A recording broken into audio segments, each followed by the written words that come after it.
Desde el origen de los tiempos, el ser humano se ha sentido fascinado por el mundo que le rodea, las características de cada uno de los diferentes lugares de nuestro planeta en donde se ha desarrollado la vida del hombre, ha orientado de una manera o de otra el desarrollo de las civilizaciones. Las montañas, los ríos, la vegetación o los propios animales siempre han sido elementos ignorados para el hombre. La necesidad de entablar comunicación con estos elementos de la naturaleza facilitó la aparición de técnicas o personas propicias que fueran capaces de hacer de puente entre el mundo desconocido del hábitat y el ser humano. Así nace la magia y el mundo de los magos, el tema al que vamos a dedicar los próximos minutos de Enigmas y Misterios. Una vez más, sean todos bienvenidos.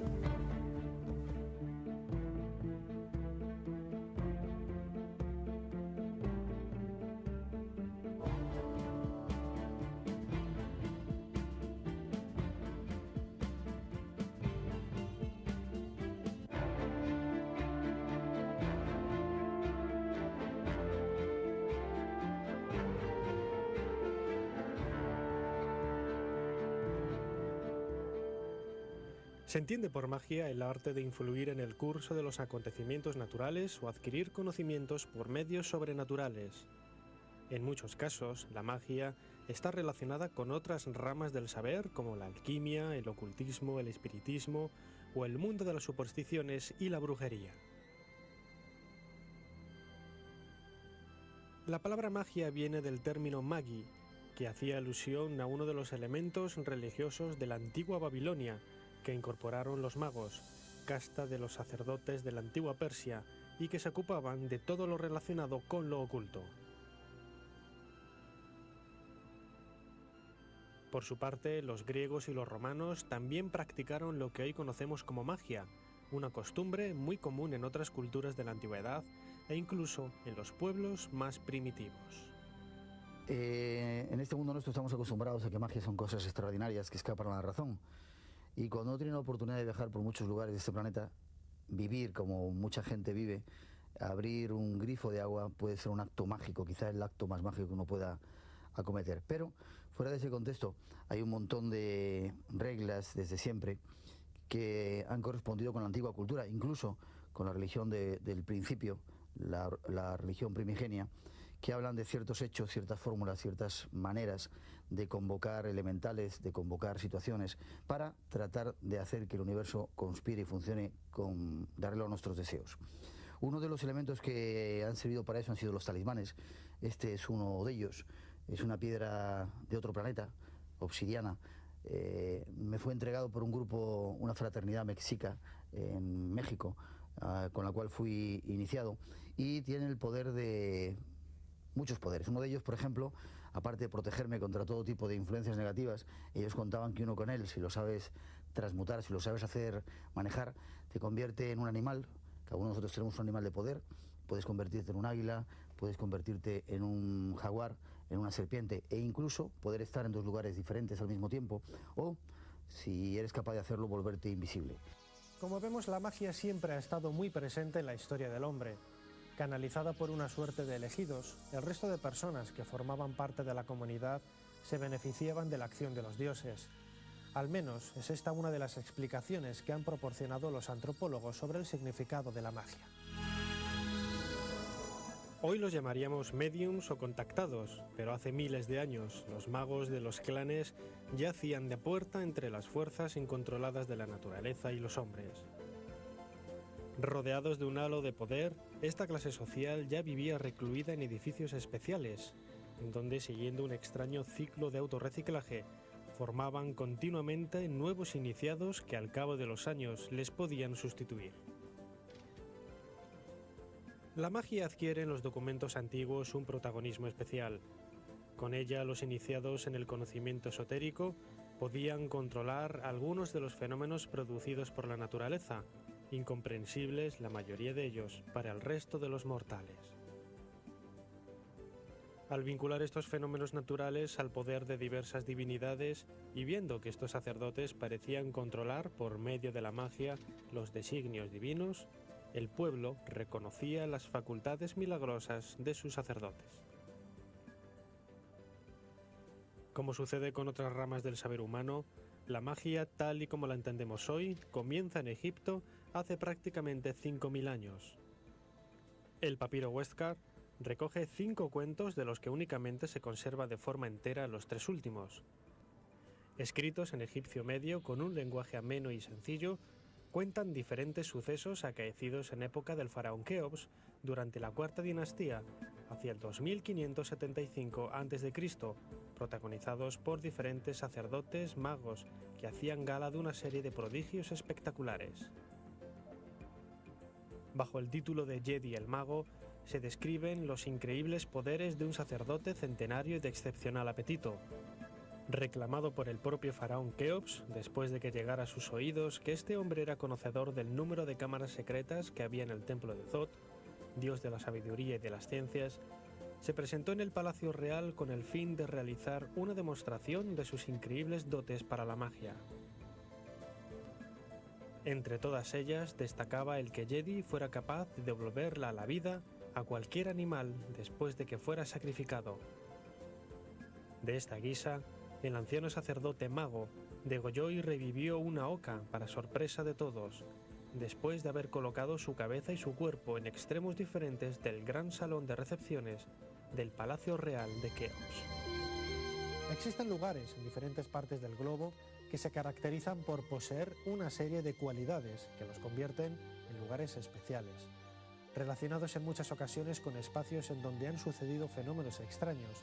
Son los mejores lugares en donde, según los expertos, puede desarrollarse la magia. Los especialistas los llaman lugares de poder y en ellos supuestamente se pueden ver fenómenos extraños de todo tipo. Es curioso porque en todos los lugares del mundo existen ciertos sitios considerados por todas las culturas lugares mágicos en los que curiosamente y extrañamente se dan todo tipo de fenómenos. Desde extrañas luces que aparecen, que algunos interpretan como apariciones de la Virgen, otros interpretan como apariciones de ovnis, hasta estados especiales de conciencia que son provocados en las personas que están en esos sitios. Desde toda la historia, todos los pueblos, todas las culturas, todas las tradiciones han ido buscando esos lugares para asentar en ellas sus templos, sus sitios de poder y sobre todo, y lo que es más importante, los lugares con los que poder establecer ese contacto con los dioses. Todo el planeta está lleno de ellos y estamos asistiendo a un renacimiento de sus sitios con todo tipo de fenómenos, como antes comentaba.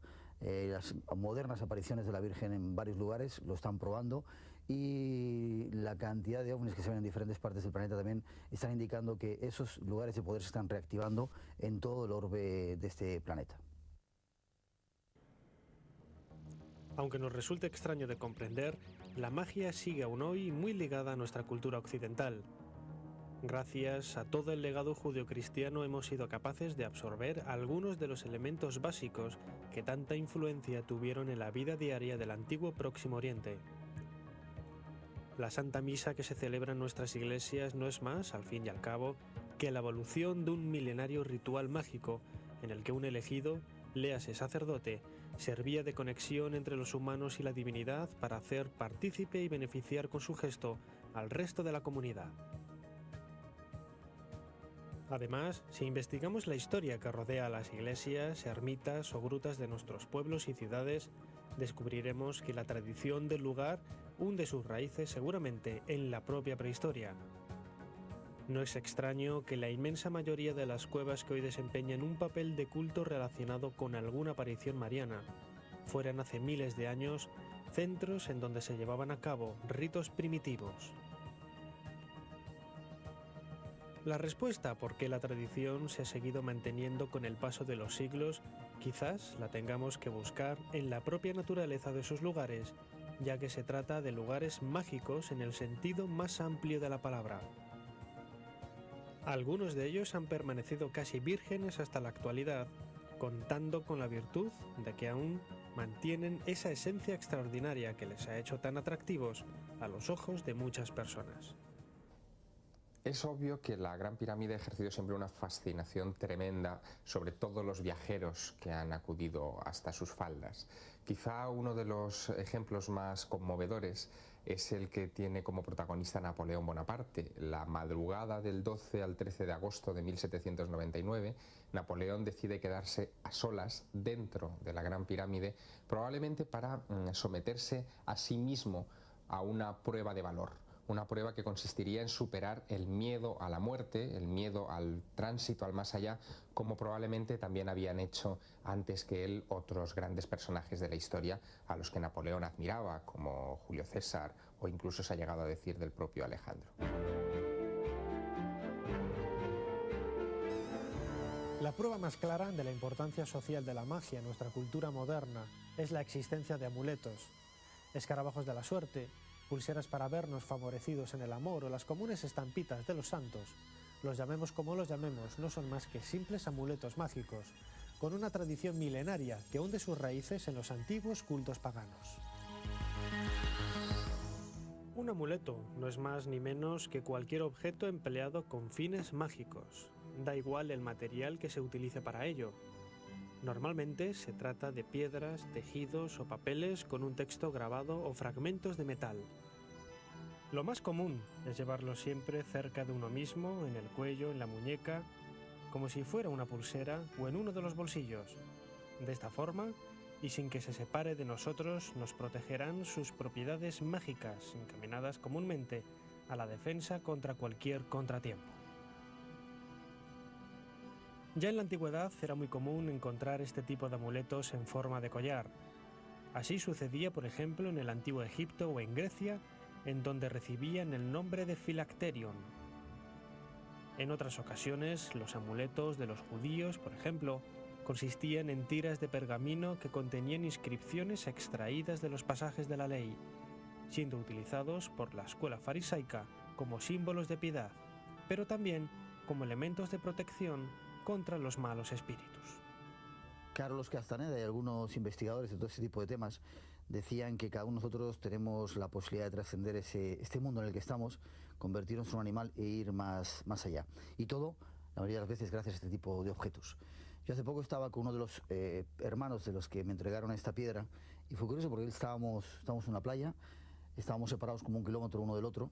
Era el momento en que nos íbamos a marchar porque nos transportaba una lancha por una serie de ríos en un lugar selvático en México, y de repente yo pensé en él y en silencio le dije Toshli, que es su nombre en clave, digo, es hora de marcharse. Cuando se acercó a nosotros al cabo de los 20 minutos, del tiempo que tardó en llegar, me dice, ¿por qué me chillas? No hace falta que me chilles, que escucho tus palabras. Gracias a instrumentos como este dicen que algunos iniciados se mantienen en comunicación y sobre todo es un poco la llave que abre las puertas de ese mundo de la magia, desconocido para muchos occidentales, pero que está cerca de nosotros. El uso de amuletos saltó a la iglesia cristiana con la inscripción de Ichthys, término que en griego significa pez. Con esta palabra, cuyas iniciales se correspondían con las palabras también griegas, Jesucristo, Hijo de Dios, el Salvador, comenzó a difundirse una especie de método críptico de contacto con la divinidad. Los propios gnósticos usaron gemas con esta palabra escrita con una función meramente protectora. Este tipo de amuleto se convirtió en algo tan común entre los cristianos de los primeros siglos que en el siglo IV se prohibió que los sacerdotes los fabricaran, seguramente por el temor a caer en líneas de comportamiento identificadas con las antiguas tradiciones paganas. Pero a pesar de esta prohibición parcial y la lanzada por la Iglesia en el año 721, por la que se prohibía de forma tajante el empleo de estos amuletos, no podemos dar la espalda a una tradición que en el fondo ha permanecido subyaciendo en nuestra cultura judeo-cristiana. El simple hecho de llevar estampitas de Cristo, la Virgen o cualquiera de los cientos de santos que moran los altares de nuestras iglesias nos recuerda una vez más a los amuletos mágicos empleados por las culturas paganas miles de años antes de que naciera como tal el cristianismo. En la actualidad, hablar de magia es hablar de chamanes. Para muchos investigadores y adeptos de estas prácticas, ellos son los verdaderos herederos de la antigua tradición de los magos, que realizaron su trabajo en las civilizaciones antiguas de todo el planeta. A pesar del paso del tiempo y de las grandes distancias que separan a la inmensa mayoría de pueblos que habitan la Tierra, es curioso que la magia en todos ellos esté sólidamente cimentada sobre pilares que apenas varían de un lugar a otro y que se han mantenido incólumes al paso de los siglos. Por ejemplo, los mismos arquetipos animistas o el miedo a los muertos son elementos que aún hoy, al igual que hace más de 25.000 años, siguen vigentes en culturas africanas o americanas. La mayor parte de estas creencias se basan en la idea de que todos los objetos, ya sean animados o no, están habitados por un espíritu muy poderoso. Y precisamente el saber cómo aplacar los sentimientos de ese espíritu es una de las tareas principales del mago o chamán. En todas las culturas de este planeta ha habido personajes tan importantes y tan influyentes como los reyes, los emperadores. Estos han sido los chamanes. Y es curioso porque es un término, el chamán, es un término que proviene de Siberia, de algunas de esas culturas, y se ha extendido por todos los pueblos de este planeta. Uno puede encontrar chamanes lo mismo en Siberia, en las estepas de Mongolia, en China, en algunas tribus del Amazonas, incluso en los desiertos de todo el planeta. Y esos son aquellos individuos que eran los encargados, los custodios, digamos, de las llaves para abrir los reinos invisibles. Han tenido diferentes métodos de hacerlo, la mayoría de ellos con plantas de poder. Han utilizado desde cactus, mezclas de hierbas, hasta todo tipo de sustancias inimaginables para provocar estados alterados de conciencia. Es curioso porque yo en la experiencia que he tenido con ellos en diferentes partes del mundo, en el Sáhara, en el Amazonas y en otros lugares, todos tienen un denominador común. Hablan el mismo lenguaje, como si el tema del chamanismo surgiera del mismo tronco, y utilizan algunos elementos que son equivalentes en todos ellos. Recuerdo que en muchas ocasiones hemos encontrado que todos trabajan con un cristal de cuarzo que de alguna manera les sirve para ver en el mundo invisible, y luego utilizan diferentes sustancias. El miedo a estos espíritus hace que la persona que sea capaz de controlarlos sea respetada por toda la comunidad. Cada grupo étnico cuenta con una de estas personas, ya reciba el nombre de chamán, sacerdote o mago. Casi todas las prácticas de los chamanes pertenecen a uno de los géneros tradicionales de la magia. Por un lado está la imitativa, como el simple hecho de lanzar agua al aire para hacer llover. Por otro lado está la magia contagiosa. Gracias a ella, si maldecimos un objeto personal de una persona, como unas gafas, una cartera o cualquier tipo de prenda, del mismo modo lo que hacemos es descargar una serie de energías negativas y maléficas contra esa persona. Para realizar el contacto con los espíritus, los chamanes emplean normalmente los trances. Para conseguir estos estados alterados de conciencia, emplean diferentes métodos, entre los que cabe destacar el empleo de ritmos repetitivos, ambientes propicios o la ingestión de plantas alucinógenas. Yo tuve la oportunidad la primera vez en mi vida de tomar, no digamos drogas, plantas de poder, fue en el Amazonas con un indio Piaroa. El capitán era un chamán, se llamaba Capitán Bolívar. Me inició en el yopo, que es una sustancia que te chingas, así es como se llama, a través de la nariz con un tubo. Soplan desde el otro extremo y la sustancia te entra directamente al cerebro, provocándote una especie de explosión, y ahí a partir de entonces se inicia un viaje hacia el mundo invisible. A partir de entonces, de esa primera ingestión en aquella ocasión era yopo, que es una mezcla de diferentes plantas mágicas y sagradas, uno comienza una especie de limpieza, de purificación en su cuerpo. Comienzan vómitos, mareos. Yo afortunadamente no pasé esa etapa, cosa que les sorprendió al chamán, y después ya sientes como tu cuerpo se va transformando. En ese momento se da un fenómeno muy curioso que todos los autores en estos temas describen, y es que tu ser, tu cuerpo se convierte en un animal, un diferente animal de poder en cada persona o en cada viaje. Y en aquella ocasión sentí como mis huesos crujían, cómo iba descendiendo de tamaño y cómo veía la realidad desde otro punto de vista. En ese momento sentí que me había convertido en un jaguar y que caminaba por la selva, viéndolo todo con una perspectiva absolutamente diferente. Era cuando realmente se iniciaba el viaje. En ese viaje uno trasciende los límites espaciotemporales en los que estamos y penetra en esa otra realidad donde hay diferentes entidades que te dicen cosas. Este es el sistema que utilizan los chamanes y, como digo, son los que tienen la llave de esa puerta del mundo invisible y que son capaces de conocer todo aquello que está oculto a los ojos de los seres humanos.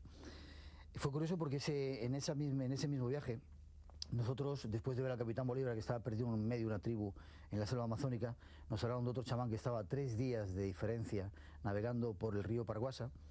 Evidentemente ese segundo chamán no estaba avisado para nada de que unos blancos iban a verle. Navegamos durante 3 días en medio de unos aguaceros tremendos y llegamos al poblado donde estaba este hombre, este extraño ser, que curiosamente estaba esperándonos a la orilla del río. Todos nos sorprendimos al ver que bajo un aguacero intenso estaba allí y él nos dijo: el capitán Bolívar me avisó de que venían a verme blancos. Nunca supimos cómo lo había hecho, porque evidentemente allí no había ni móviles, ni había tantán, ni había ningún tipo de sistema de comunicación, pero sí parece ser que ese sistema que utilizan entre ellos de intercambio de informaciones a través de viajes astrales funciona y son capaces de estar conexionados en una especie de alma común que une a todos estos seres especiales que hay en este planeta. Toda una experiencia que os recomiendo si algún día tenéis la oportunidad de vivirla. Yo realmente lo que conozco por mis viajes son las culturas precolombinas, los pueblos mesoamericanos, fundamentalmente los pueblos aztecas, el pueblo maya, los zapotecas, y la magia, como he dicho, está intrínsecamente unida a la vida de estos pueblos. Cualquier acto de la vida, tanto religiosa como política, económica, la magia jugaba un papel muy importante. ¿Qué es lo que ha pasado cuando llegó los españoles en el año 1500 y pico, en el año creo que 1519, en el siglo XVI, que hubo un rompimiento totalmente de las tradiciones, de la religión fundamentalmente, porque ellos, cuando llegaron los españoles a Veracruz, Hernán Cortés creían que eran realmente Quetzalcóatl, que había huido de Tula y venía de nuevo a restablecer el pueblo elegido. De hecho, el pueblo azteca era un pueblo con una misión. ¿Qué es lo que pasa actualmente en el mundo indígena? ¿Qué es lo que pasa ahora mismo en los pueblos indígenas cuando llegó la colonización? ¿Qué es lo que pasa en el siglo XX actualmente? Que todavía se sigue utilizando concesiones politeístas, se sigue utilizando ritos, incluso se usa la magia de esos pueblos antiguos, de esas religiones antiguas, con el cristianismo, que fue la religión que imperó, que colonizó, que se implantó y que suplantó de alguna manera a esos dioses, a esa tradición religiosa que había en esos pueblos. Entonces, de una manera solapada, se actúa de alguna manera, se utiliza, como te he dicho, esos aspectos con el cristianismo. Y hay un eclectismo religioso. Por ejemplo, yo he asistido en lugares, por ejemplo, de México, donde todavía hay iglesias, en San Juan de Cholula, por ejemplo, me parece, sí, San Juan de Cholula, donde la iglesia todavía hay esa parte, si quieres, pagana, con la parte cristiana. Cuentan los que algo saben de magia que para enfrentarse a los espíritus que nos rodean, lo más común es llevar a cabo rituales propiciatorios por medio de liturgias en santuarios, levantamiento de altares, etc. Así lo haremos en este programa solamente para seguir contando con su compañía. Les esperamos en un próximo programa de Enigmas y Misterios. Hasta entonces.